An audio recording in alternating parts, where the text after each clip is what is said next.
All right, here we have my M06, and one of the things frequently discussed is how to go faster, and many have asked for setups and have shared setups on RC Tech. Um, and it's good, so we talk about springs, toe in, ride height, all those things, tires. But one thing I think we've overlooked is the build quality and how that makes a big impact on how your car will perform, especially a rear wheel drive car. So, in theory, from many engineering books, rear wheel drive is very sensitive to toe in and camber and tire contact patch. And so, depending on how well you build your M06 or your kit, or whatever it may be, that will primarily determine how much grip you will get on that end of your car. So, for example, yesterday I built it using shims. I use shims.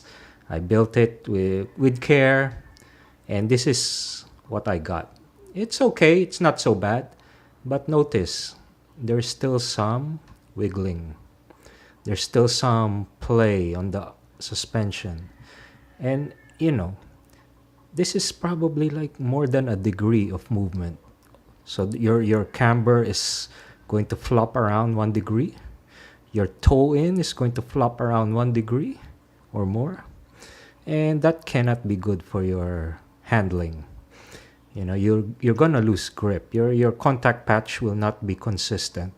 You're going to lose maybe 20% of your grip by just the slop alone.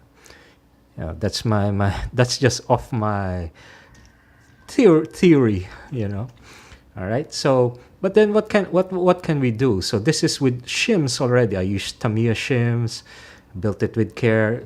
It's pretty tight, but there's still slop. So I'm not going to accept that. That's not.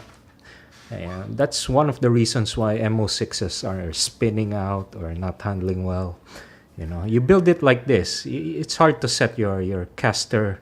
You're gonna set your camber, but your tires has a dynamic slop camber of plus minus 1 degree, plus minus 1 degree toe in slop. Yeah, all right. How well can we get this? It can be zero slop like this one. So I built this morning. Took me around almost an hour. Yeah. But then watch. Yeah. Zero slop. Really zero. There's nothing. There's no shaking. All right. So this is, if ever there's shaking, it's the tire deforming in the rim. So there's no slop. It's freewheeling. There's no binding. So even the suspension forward back is almost slop free. So the toe in is pretty tight. Camber is pretty tight. Suspension is very loose. Yeah. Same as the other one. So it's just a matter of having dedication to building it to the tolerance of zero slop. At the same time, zero binding. And that's what, that takes time and patience. But there are also some techniques to doing this. So it's not just about shims. Shims will not get you to this level of tolerance. All right, so this is a big difference. Look at this versus this. It's like night and day. Imagine running a car with this slop versus this slop, right? So that's about, performance more than just setup. It's the building of the car. All right, so let me share with you how I got to this. What would you need? You need a marker. Yes, a marker. And you need super glue and the shims, and some very thin pin to apply the super glue. All right. So first thing is, most of the slop I found was inside the hub here, inside the hub carrier here. And it's primarily due to one, bad bearings. So if you want it to be slop free, you need new bearings and good quality bearings that don't have slop. Second is you take this, and typically in between the inside is there's a gap between bearings. You apply shim. So I put the Tamiya shim and plus another shim, and then it goes inside here, and then you put the bearing here, and that prevents the bearings from being crushed together if you over tighten the hex. All right, now more than this, there's still things. So you know, there's slop here. The axle and the inner has some tolerance. So to remove that tolerance, I do a marker. So put some paint or marker here, and that removes some of the slop. Yep. The same with the bearings. You know, on the outside, put some, you paint it because there's some slop between here and here. So with the paint, it just makes it fit a little more tightly or snugly, not tight, but snug. So that's one thing to do here. So plus, you know, then you determine the number of shims you put on the outside of the bearings so that when you put the hex, there's no free play at all.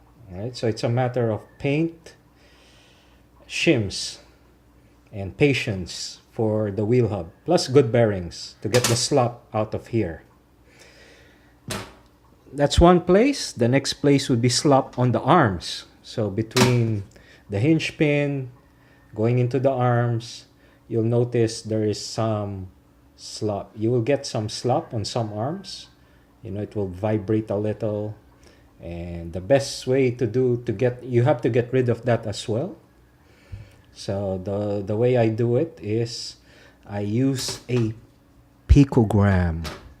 Remember, picogram of super glue. So it's really just a tiny amount, very tiny amount. Trust me, it's really a tiny amount. Then just dab it here, not full circle, but just on one side here and one side here, the picograms, and do it here as well. And that should more or less give you a slop-free pin here, and at the same time not bind it. All right, so picogram of super glue. That's all you need. All right, don't go overboard. I've been there. You know, I put what I think is like a drop, and that drop is like super tight. All right. Okay. All right, so that's it. That's my tip. You need to get yourself here. You know, if this is your car, yeah, setup is not enough to make it great. To make it great, you need to get to here. Zero slop, zero binding. All right, free suspension. Even without the shocks, it should be free because traction is, you know, the less free your suspension is, the less traction you will get once it's bumpy and you lose grip. All right, so get this free. And at the same time, one of the binding areas is here. If you notice, the camber link from here to here is angled this way, and that causes binding. So if you'll notice, my ball cups here are extended. It's long. From the hub, I put long ball cups to make the angle from like this to like this, and it freed up the suspension. All right. This was one source of binding, the angle of the camber link. It's too much like this. So you have to put longer ball cups, ball studs, so that it's angled like this and it moves freely up and down. All right, so I'm still only on the rear end of my M06, but already I think I'm finding, you know, progress and finding where things are not going well, you know, with the slop. At least you have to get it like this and maintain it like this. Yeah, it's about, if you really want to go super fast. That's what, you know, it's the car build secret, you know. It's not only setup, it's the car build process. How well you build the car, which is not really being discussed, you know, on the forums. I don't see people sharing info on how to build the car. Yeah. We assume we know how to build it. Yes, if you build it, it's like this. It's going to be like this. And even if you don't use shims, it's going to be even worse than this out of the box. It's not acceptable. This is a cause of problem. Get it here. See, zero slop. I love this. It feels nothing. There's not even side to side play. Here there's some side to side to play. Here's zero. Zero front, zero back, zero everywhere. It's like perfect tolerance. And be ready to spend about 30 minutes to an hour for each side, because you keep playing with the shims. You keep, it's a matter of trial and error. It's not, put 0.6, 0.7 shims. No. You have to put the shims and test it, remove it, put another. If it's too tight, then go back 1/10 of a shim to get it perfect. Plus the marker. Plus the picogram of super glue. Here. Alright. It's invisible. Invisible glue. Yeah, it disappears. Magic, right? That's how magic is done on TV. It's there. It's gone. Alright, guys, it's Sunday. I'm alone at the house fixing my M06, so bear with me as I just try to entertain myself as well. Alright, so that's what I have to share with you guys. If your M06 is giving you headaches, build it properly. Spend hours building it, alright? Slop free. Yes, I've heard people say, slop makes their car stable, easy to drive. I don't really subscribe to that theory. It cannot be that way, right? Maybe front wheel drive, but rear wheel drive, you build it with slop, it's gonna be sloppy. The toe-in, rear toe-in is really very sensitive, a very sensitive setting. You need to keep the contact patch the way you set it, not flopping around like this because of slop. What's the point in setting camber and toe-in when it has a mind of its own? Right? It's not, come on. Here, if I set it to like 1 degree, 2 degree, it is 1 degree, 2 degree. This is like, all right, anywhere from 0 to 2 degrees, anywhere from 2 degrees to 3 to -1 degree toe-in, and that's gonna wreak havoc on the handling, I would presume. Okay. I think when some people, when they say they shimmed it and it became bad, is because the shimming was not perfect and it caused binding. And when your suspension binds, of course, it will make your handling worse as well. So be sure when you shim, there is no binding, and that's what takes time. All right. So there's no binding here. It's very smooth, very free. At the same time, no slop. All right. Takes a while to get used to how to do this, but once you keep doing it, you can get perfect. Perfect. The only thing not perfect is the wheel, the tire. It's not perfectly glued, so I should take more time gluing my tires perfectly round there.